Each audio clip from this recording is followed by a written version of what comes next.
Well, this weekend, I bought a new vacuum cleaner. It was so expensive, I couldn't believe it. And of course, I would have to pay a little more if I wanted all the attachments, which of course I did. But I was quite sure I would probably need them. You know, our life is full of attachments. You have been shedding some of your attachments as you brought various items to the garage sale. But I noticed as I went through my closet again, I also have some things that I don't want to give up.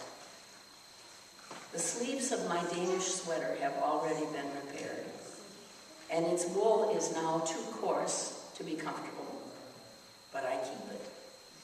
I'm attached to it. We're all attached in these ways. The Swansons saved some treasures from Grandma's house because they knew someday she'd be gone, and they could remember her whenever they saw her silver or jewelry, or the lamp she kept by the parlor window with the purple shade. They were so attached to those things because their heirlooms were like tangible memories. Still, when Grandma died, it wasn't the same. They couldn't smell the food cooking in her kitchen, nor hear her laugh. And their heirlooms looked peculiar in a Danish modern room.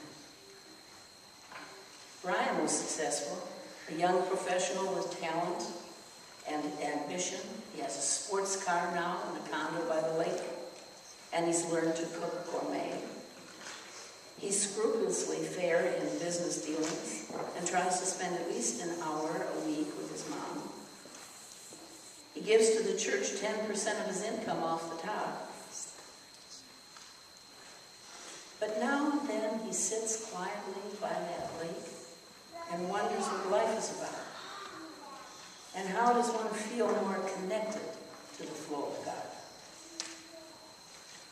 Marcia has a flair for color, fashion, fabrics. She loves to spend an afternoon shopping. She can make an average skirt and make it look like $1 million. She's never noticed, but she tends to shop when she's depressed or lonely. Buying somehow seems to fill her up. It never lasts.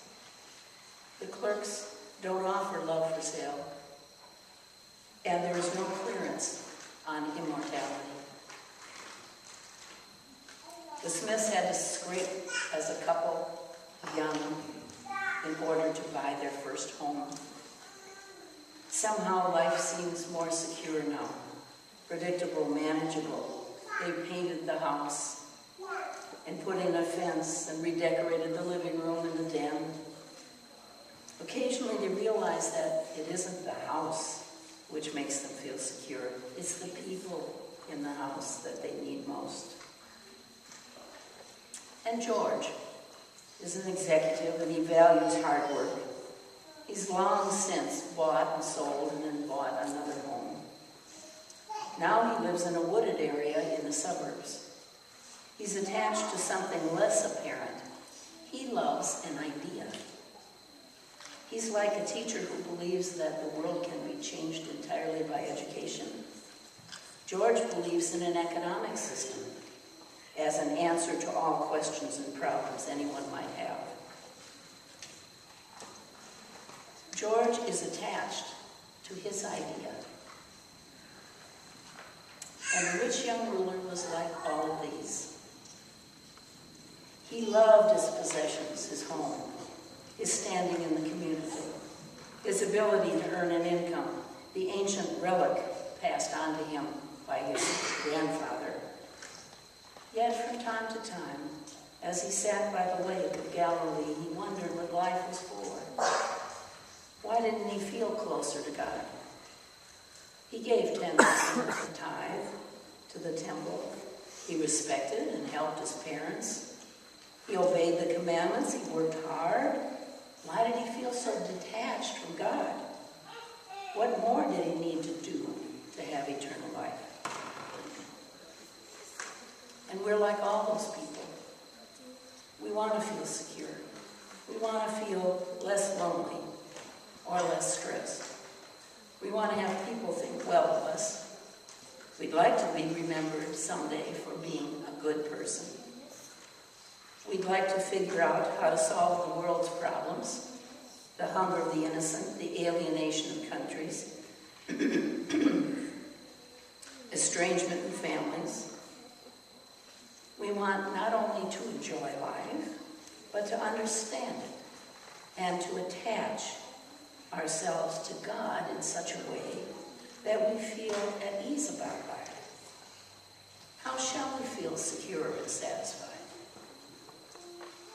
Good teacher, what shall we do to inherit eternal life?